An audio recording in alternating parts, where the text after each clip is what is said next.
चला आज आपण एक नवीन टॉपिक शिकूयात एंट्रिक नर्वस सिस्टम. हा एक्झाम पॉईंट ऑफ व्ह्यू पण खूप इम्पॉर्टंट टॉपिक आहे. याच्यामधून एक SQ पण येऊ शकतो ॲज अ एंट्रिक नर्वस सिस्टम म्हणून पण. याच्यामध्ये आपण शिकूयात. चला, एंट्रिक नर्वस सिस्टम म्हणजे एक न्यूरल कंट्रोल असतो जो की आपल्या GIला दिलेला असतो. ठीक आहे ना. GIकडे जो पण न्यूरल कंट्रोल आहे, GIला न्यूरल कंट्रोल जो करतो त्याला आपण एंट्रिक नर्वस सिस्टम म्हणतो. तर इट एक्सटेंड्स एंटायर गट फ्रॉम इसोफेगस टू ॲनस. म्हणजे ही जी नर्वस सिस्टम असते ती पूर्ण आपल्या इसोफेगसकडून पासून ते ॲनसकडे एक्सटेंड झालेली आहे पूर्ण. ठीक आहे. याच्यामध्ये 100 मिलियन्स ऑफ न्यूरॉन्स प्रेझेंट आहेत. जसं की आपण स्पायनल कॉर्डमध्ये आपण शिकतो की स्पायनल कॉर्डमध्ये खूप सारे न्यूरॉन्स प्रेझेंट आहेत. त्याचप्रमाणे आपल्या एंट्रिक नर्वस सिस्टममध्ये पण खूप सारे न्यूरॉन्स प्रेझेंट आहेत. ठीक आहे. It is also known as little brain of intestine. ठीक आहे. ह्याला लिटिल ब्रेन ऑफ इंटेस्टाईनसुद्धा म्हटलं गेलं आहे, कारण की हे आपल्या इंटेस्टाईनला म्हणजे पूर्ण आपल्या गटला GITला कंट्रोल करतं. ठीक आहे. एंट्रिक नर्वस सिस्टममध्ये 2 प्लेक्सेस आहेत. एक आहे मिझनरस प्लेक्सेस, त्याला आपण सबम्युकोझल प्लेक्सेससुद्धा म्हणतो, आणि सेकंड आहे मायंट्रिक प्लेक्सेस किंवा ऑर्बॅकस प्लेक्सेस. आता मिझनर प्लेक्सेसचं काम काय असतं तर GIला सिक्रेशन करणं, GIचं सिक्रेशन किंवा लोकल ब्लड फ्लो. ठीक आहे ना. हे त्यांचं कंट्रोल करतं, GIच्या सिक्रेशनला कंट्रोल करतं किंवा लोकल ब्लड फ्लोला कंट्रोल करतं. आणि मायंट्रिक प्लेक्सेसचं काम काय असतं तर GIची मोटिलिटी. ठीक आहे ना. जे पण मुवमेंट्स आहेत मसल्सचे त्याला आपण कंट्रोल करतं ते. आता मिझनर प्लेक्सेसला सबम्युकोझल प्लेक्सेस काम म्हटलं गेले ते आपण डायग्राममधून पाहूयात. आता बघा, ही लेअर आहे, ॲनाटॉमिकल लेअर आहे GITची. सर्वात अगोदर आतमध्ये असतं लुमेन. ठीक आहे. फ्रॉम इनसाईड टू आउटसाईड ही लेअर्स सगळे आपण मेन्शन केलेले आहेत. आतमध्ये सर्वात अगोदर असतं म्युकोझल लेअर, नंतर सबम्युकोझल, नंतर मस्क्युलॅरिस आणि नंतर सिरोसा. आता जे पण मिझनर प्लेक्सेस जे असतं ना त्याला आपण सबम्युकोझल प्लेक्सेस का म्हटलं आहे, कारण की मिझनर प्लेक्सेस हे सबम्युकोझल लेअरमध्ये प्रेझेंट असतं. ठीक आहे. आणि आपण शिकलो की बाबा हे कोणाला कंट्रोल करतं, GI सिक्रेशनला आणि लोकल ब्लड फ्लोला. ठीक आहे. हे त्याचं काम काय, कारण की सबम्युकोसामध्ये ग्लँड्स प्रेझेंट असतात आणि ब्लड वेसल प्रेझेंट असतात. ग्लँड्स आणि ब्लड वेसल्स प्रेझेंट असल्यामुळे जे पण म्युकोसामध्ये जो पण असणारा प्लेक्सेस आहे म्हणजे मिझनर प्लेक्सेस, ते ग्लँड्स थ्रू सिक्रेशनला कंट्रोल करतं आणि ब्लड वेसलमधलं ब्लड फ्लोला कंट्रोल करतं. ठीक आहे. हे झालं मिझनर प्लेक्सेस. मायंट्रिक प्लेक्सेसला ऑर्बॅकस प्लेक्सेससुद्धा म्हणतात. ठीक आहे. आणि ते कंट्रोल करतं कोणाला, GIच्या मोटिलिटीला. ते कसं कंट्रोल करतं तर जे पण मायंट्रिक प्लेक्सेस आहे किंवा ऑर्बॅकस प्लेक्सेस त्यांच्यावरती इनर सर्क्युलर मसल्स प्रेझेंट असतात बघा, आणि त्याच्या खाली जे असतात ना ते आउटर लॉन्जिट्युडनल मसल असतात बघा. इनर सर्क्युलर मसल वरती प्रेझेंट आहेत आणि खाली आहेत आउटर लॉन्जिट्युडनल मसल, आणि त्यांच्या दोघांच्या मध्ये ही मायंट्रिक प्लेक्सेस प्रेझेंट आहे. 2 मसलच्या मध्ये मायंट्रिक प्लेक्सेस प्रेझेंट असल्यामुळे ते GIच्या मोटिलिटीला कंट्रोल करतं. ठीक आहे ना. त्याच्यामुळे प्रत्येकाचं काम म्हणजे ते कोणाला कंट्रोल करतं त्याच्यामागे रिझन आहे का, कारण की बघा ना इथे मिझनर प्लेक्सेसच्या जवळ ग्लँड्स प्रेझेंट आहेत, ब्लड वेसल प्रेझेंट आहेत, म्हणून ते GIच्या सिक्रेशनला कंट्रोल करतं आणि लोकल ब्लड फ्लोला कंट्रोल करतं. सेम तसं आपलं बघा, हे मायंट्रिक प्लेक्सेस आहे हे वालं, त्याच्यावरती इनर सर्क्युलर मसल आहेत आणि त्यांच्या खाली आउटर लॉन्जिट्युडनल मसल्स. त्यांच्या अवतीभोवती मसल प्रेझेंट असल्यामुळे GIच्या मोटिलिटीला ते कंट्रोल करतं. ठीक आहे. आता आपण पुढे जाऊयात. एंट्रिक नर्वस सिस्टम ही एक इंडिपेंडंट सिस्टम आहे. इंडिपेंडंट सिस्टम आहे म्हणजे ती स्वतः काम करते.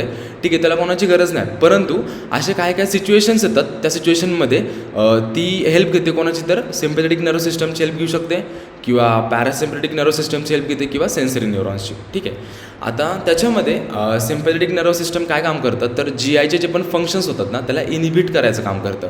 ठीक आहे ना. इनिबिट म्हणजे रिड्यूस करण्याचं काम करतं. जे पण सेकंड पॅरासिम्पॅथेटिक नर्वस सिस्टम आहे ना ते GI फंक्शनला एनहान्स करण्याचं काम करतं किंवा स्टिम्युलेट करण्याचं काम करतं. आणि थर्ड जे असतात सेन्सरी नर्व्ह ते रिफ्लेक्सेस जनरेट करतात. ठीक आहे ना. काही पण इरिटेशन होत असेल किंवा केमिकल सबस्टन्स रिलीज होत असेल तर ते सेन्स करतात, आपल्या ब्रेनकडे पाठवतात आणि त्यानुसार एक रिफ्लेक्स सेंड करतात. ठीक आहे. हे सेन्सरी न्यूरॉन्स काम करतात.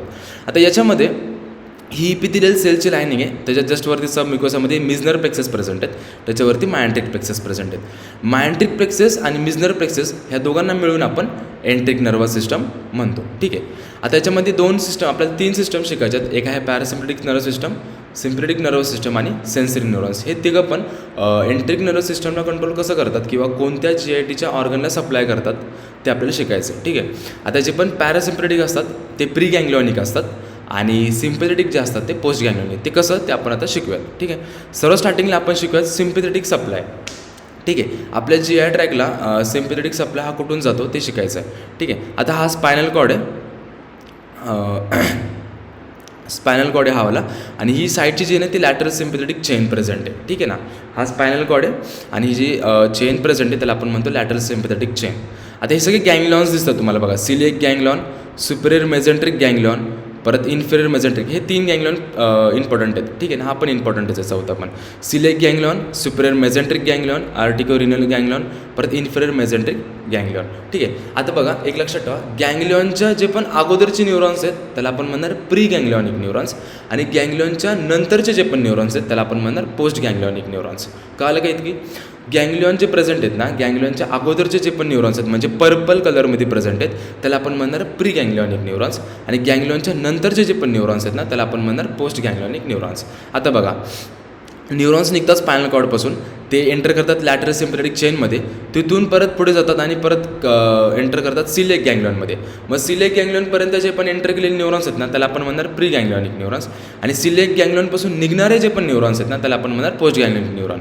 आता सिलेक गँग्लियॉन आहे ना, ही थोडीशी डायग्राम चुकली, ब्रॉन्कामध्ये जात नाही ते.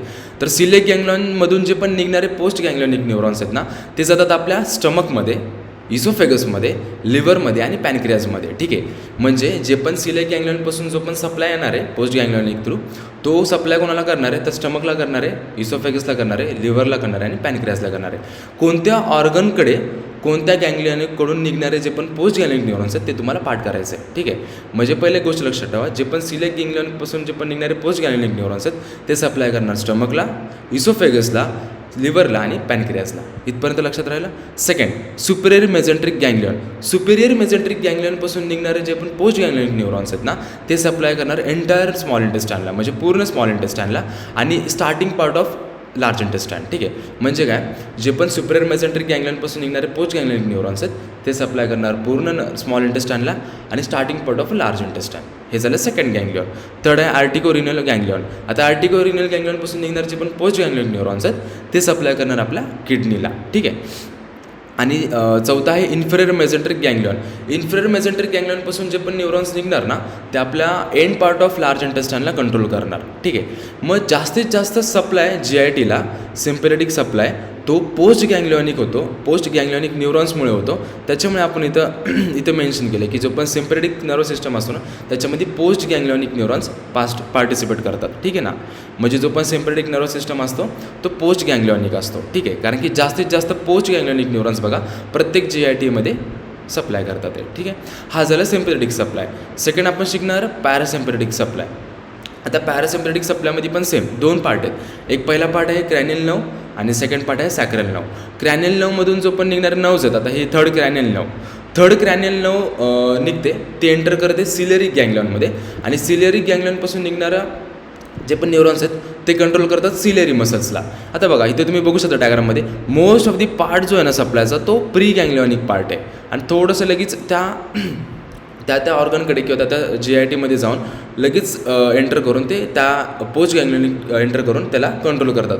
पण मोस्ट ऑफ दी पार्ट जर तुम्ही पाहिलात ना तर प्री गँग्लियॉनिक पार्ट आहे. म्हणून मी सांगितलं मगाशी की पॅरासिम्पॅथेटिक सप्लाय जो असतो ना तो प्री गँग्लियॉनिक असतो. आता बघा थर्ड क्रॅनियल नर्व जे असते ना ते एंटर करते सिलेरिक गँग्लियॉन. कुठली नर्व कुठल्या गँग्लियॉनमध्ये एंटर करते आणि कोणत्या गँग्लियॉनपासून ते कोणत्या ऑर्गनकडे सप्लाय होते ते तुम्हाला लक्षात ठेवायचं आहे. डबल सांगतो. ठीक आहे. सिलेरिक गँग्लियॉनपासून सिलेरिक गँग्लियॉनमध्ये एंटर करते थर्ड क्रॅनियल नर्व आणि ती सप्लाय करते सिलेरी मसल्सला. ठीक आहे. सेकंड आहे सेवन्थ क्रॅनियल नर्व. ती एंटर करते टेरिगोलॅटिन गँग्लियॉनला आणि ती सप्लाय करते लॅक्रिमल ग्लँडला. ठीक आहे. परत थर्ड आहे सेवन्थच, ती एंटर करते सब मॅन्डिब्युलर गँग्लियॉनमध्ये. सब मॅन्डिब्युलर गँग्लियॉनमध्ये एंटर केल्यानंतर प्री गँग्लियॉनिक न्यूरॉन ते सप्लाय करतात सब मॅन्डिब्युलर आणि सब लिंग्विल ग्लँडला. ठीक आहे ना. परत चौथे आहे नाइन्थ क्रॅनियल नर्व. ते एंटर करते ओटिक गँग्लियॉनमध्ये. ओटिक गँग्लियॉनमधून निघणारा जो सप्लाय तो पॅरोटिड ग्लँडला कंट्रोल करतं किंवा सप्लाय करतात. ठीक आहे. सर्वात लास्ट आहे जी 10th क्रॅनियल नर्व, आपण याला वेगस नर्वसुद्धा म्हणतो. ठीक आहे. ती सप्लाय करते डिरेक्टली हार्टला आपल्या. ठीक आहे. डिरेक्टली हार्टला सप्लाय करते आणि जे पण स्टमक आहे किंवा लार्ज इंटेस्टाईन, स्मॉल इंटेस्टाईन सगळ्याला सप्लाय करते. ठीक आहे. आता याच्यामध्ये बघा मोस्ट ऑफ दी पार्ट जो आहे तो प्री गँग्लियॉनिक पार्ट आहे. ठीक आहे. म्हणून पॅरासिम्पॅथेटिक सप्लाय जो असतो तो प्री गँग्लियॉनिक असतो. ठीक आहे. आणि जे पण सॅक्रल नर्वकडून निघणारे नर्व्स आहेत ना ते आपल्या युरिनरी ब्लॅडर आणि जेनायटलला सप्लाय करणार. ठीक आहे. बघा आता परत एकदा आपण रिवाइज करूया. 4 गँग्लियॉन्स आहेत सिम्पॅथेटिक सप्लायमध्ये. त्याच्यामध्ये 3च इम्पॉर्टंट आहे, सिलिएक, सुपेरियर मेसेंट्रिक आणि इन्फेरियर मेसेंट्रिक. सिलिएक गँग्लियॉन असतात ते सप्लाय करणार हार्टला, स्टमकला, इसोफेगसला, लिव्हरला आणि पॅनक्रियासला. ठीक आहे. सुपेरियर मेसेंट्रिक गँग्लियॉन जे असतात ते एंटर स्मॉल इंटेस्टाईनला आणि स्टार्टिंग पार्ट ऑफ लार्ज इंटेस्टाईनला. इन्फेरियर मेसेंट्रिक गँग्लियॉन जे असतात ते एंड पार्ट ऑफ गँग्लियॉनला. ठीक आहे, कळलं का इथपर्यंत. सेकंड आहे पॅरासिम्पॅथेटिक सप्लाय. पॅरासिम्पॅथेटिक सप्लायमध्ये सब मॅन्डिब्युलर गँग्लियॉन आहे, ओटिक गँग्लियॉन आहे, सिलेरी गँग्लियॉन आहे. ठीक आहे. तर सिलेरी गँग्लियॉनपासून निघणारा सप्लाय तो सिलेरी मसल्सला जाणार. सब मॅन्डिब्युलर गँग्लियॉनपासून निघणारा सप्लाय सब मॅन्डिब्युलर आणि सब लिग्युअल ग्लँडला जाणार. आणि ओटिक गँग्लियॉनपासून निघणारा सप्लाय पॅरोटिड ग्लँडला जाणार. ठीक आहे. आणि जे पण 10th वेगस नव्हे, क्रॅनियल नर्व, त्याला आपण वेगस नर्व सुद्धा म्हणतो, तो आपला हार्टला आणि एंटायर GI ट्रॅकला सप्लाय करतो. आणि सॅक्रल नर्वकडून निघणारा सप्लाय युरिनरी ब्लॅडर आणि जेनायटलला सप्लाय करतो. ठीक आहे. आता आपण एक कन्क्लुजन चार्ट बघूया. कन्क्लुजन चार्ट असा आहे, सिम्पॅथेटिक सप्लाय बघा. स्पायनल कॉर्डपासून निघतात न्यूरॉन्स, एंटर करतात लॅटरल सिम्पॅथेटिक चेनमध्ये, मी म्हटलं होतं बघा इथे ही लॅटरल सिम्पॅथेटिक चेनमध्ये. ठीक आहे. त्याच्यानंतर ते प्री गँग्लियॉनिक न्यूरॉन म्हणून परत गँग्लियॉनमध्ये एंटर करतात. ठीक आहे. गँग्लियॉनमध्ये एंटर केल्यानंतर गँग्लियॉनच्या अगोदरचा जो न्यूरॉनचा पार्ट आहे त्याला आपण म्हणतो प्री गँग्लियॉनिक न्यूरॉन. आणि गँग्लियॉन किती इम्पॉर्टंट मी सांगितलेलं, celiac ganglion, superior mesenteric ganglion, inferior mesenteric ganglion. हे बघा, हे सिलेक गँग्लियॉन, सुपेरियर मेसेंट्रिक आणि इन्फेरियर मेसेंट्रिक. ठीक आहे.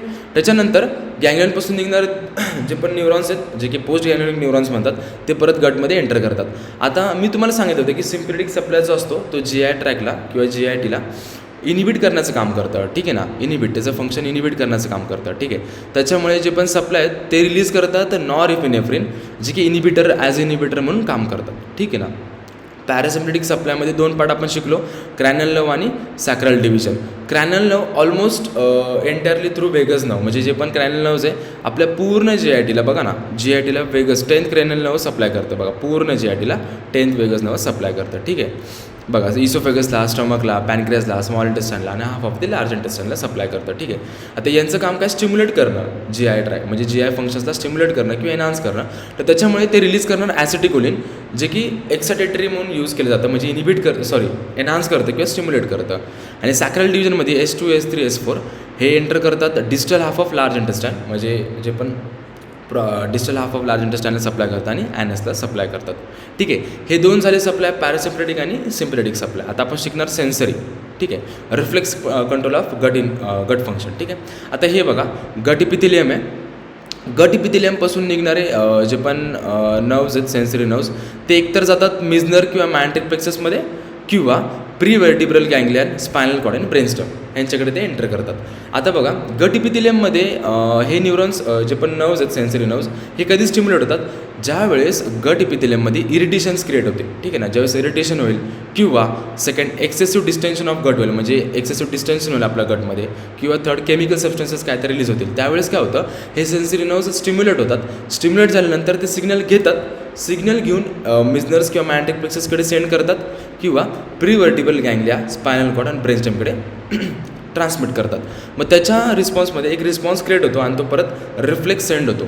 आता मिझनर प्लेक्ससकडून एक लोकल रिफ्लेक्स सेंड होतो. जर समजा एक्सेसिव्ह डिस्टेन्शन झाला आपल्या गटमध्ये, तर तो सिग्नल घेणार आणि ते रिफ्लेक्स सेंड करणार आपल्या मिझनर्स प्लेक्ससला. ठीक आहे. मिझनर प्लेक्ससला सेंड केल्यानंतर तो एक लोकल रिफ्लेक्स जनरेट करणार आणि आपल्या गट इपिथिलियमला कॉन्ट्रॅक्ट करणार. ठीक आहे. सेम तसं प्री व्हर्टिब्रल गँग्लियन, स्पायनल कॉर्ड आणि ब्रेनस्टेम ते सुद्धा तसंच करतात. आपला तिकडे सिग्नल गेला त्यानंतर त्याच्या रिस्पॉन्समधून खाली एक दुसरा सिग्नल पाठवतात आणि ते त्याला कॉन्ट्रॅक्शन करतात.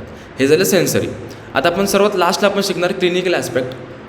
एक डिसीज आहे हर्शिस्प्रंग डिसीज. याच्यामध्ये काय होतं की आपण शिकलो की सिम्पॅथेटिक सप्लाय आणि पॅरासिम्पॅथेटिक सप्लायमध्ये गँग्लियॉन्स प्रेझेंट असतात. तर हा डिसीज म्हणजे काय, याला आपण डिसीजला नाव दिलं अजून एक, it is also known as congenital aganglionic megacolon. याच्यामध्ये काय होतं की जे पण मॅन्ट्रिक किंवा मिझनर प्लेक्ससमध्ये गँग्लिऑन्स प्रेझेंट होते ना, सिलिएक गँग्लिऑन, सुपेरियर मेसेंट्रिक गँग्लिऑन, ते ॲबसेंट असतात. ठीक आहे. त्या पेशंटमध्ये हे जर गँग्लिऑन ॲबसेंट असलं की हा डिसीज असतो. ठीक आहे ना. आता याच्यामध्ये रेक्टोसिग्मॉइड अफेक्टेड मोस्टली. या डिसीजमध्ये जो पण रेक्टोसिग्मॉइड पार्ट जो आहे ना, तो जास्तीत जास्त अफेक्ट झालेला असतो. आता हा कंजेनायटल आहे म्हणजे बर्थपासून आहे. जर हा बर्थपासून आहे तर याच्यामध्ये कोणतीतरी जीन डिफेक्ट झाला असेल, त्याच्यामुळे हा डिसीज क्रिएट झाला असेल. ठीक आहे ना. तर ती कोणती जीन, तर टायरोसिन कायनेस जीन, याच्यामध्ये काहीतरी डिफेक्ट क्रिएट होतो. डिफेक्ट क्रिएट झाल्यामुळे न्यूरल क्रेस्ट सेल मायग्रेशन होत नाही. न्यूरल क्रेस्ट सेल मायग्रेशन न झाल्यामुळे ते गँग्लिया त्याच्यामध्ये ॲबसेंट राहतात. आता याचे सिम्पटम्स जर म्हटलं तर एक्सेसिव्ह कॉन्स्टिपेशन होतं त्या पेशंटमध्ये, due to functional obstruction and at a ganglionic segment. म्हणजे काय, त्याच्यामध्ये रिलॅक्सेशन न झाल्यामुळे खूप एक्सेसिव्ह कॉन्स्टिपेशन होतं त्या पेशंटला. ठीक आहे, हे झालं त्यांचं सिम्टम्स. सेकंड आहे प्रॉक्झिमल कॉलन डायलेटेड. ठीक आहे, प्रॉक्झिमल कॉलन जो असतो ना, ते डायलेटेड राहतो. ठीक आहे ना, due to accumulation of faecal matter proximal to the ganglionic segment. ठीक आहे, आता बघा हा नॉर्मल कॉलन दिसतोय, याच्यामध्ये तुम्हाला ग्रीन कलरमध्ये बघा गँग्लियॉन प्रेझेंट दिसतात. ठीक आहे, पण जर हर्शिस्प्रंग डिसीज जर झाला असेल तर याच्यामध्ये बघा गँग्लियॉन ॲब्सेंट असणार. ठीक आहे, तर आपण हे शिकलं. This is all about today's lecture. तुम्ही जर याच्या अगोदरचे लेक्चर पाहिले नसतील तर प्लीज व्हिजिट करा त्या लेक्चर पहा, नोट्स काढा. ठीक आहे, छान अभ्यास करा. थँक्यू.